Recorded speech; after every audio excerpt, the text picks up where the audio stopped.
অবশেষে ইলিশ মাছ যাচ্ছে ভারতে।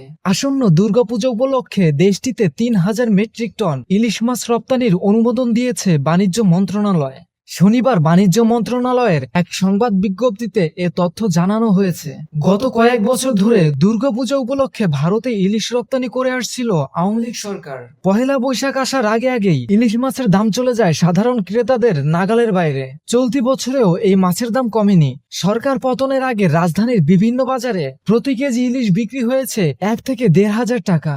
সরকার পতনের পর সেই দাম আরো বেড়েছে। অন্তর্বর্তী সরকার ক্ষমতায় বসার পর থেকে বলা হচ্ছিল আগে দেশের মানুষের জোগান নিশ্চিত করা হবে, তারপর ভারতে ইলিশ রপ্তানি করা হবে।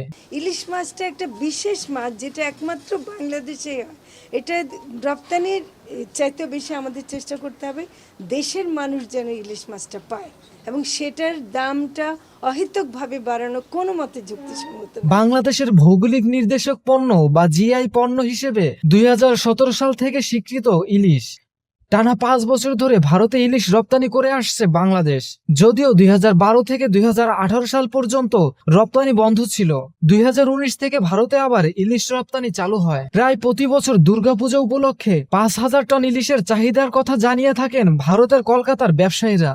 মৎস্য অধিদপ্তরের তথ্য অনুযায়ী ২০২৩-২৪ অর্থ বছরে বাংলাদেশ ভারতে ৬৬৪.৮৬ টন ইলিশ রপ্তানি করেছে, যার রপ্তানি মূল্য $৭.৭১ মিলিয়ন।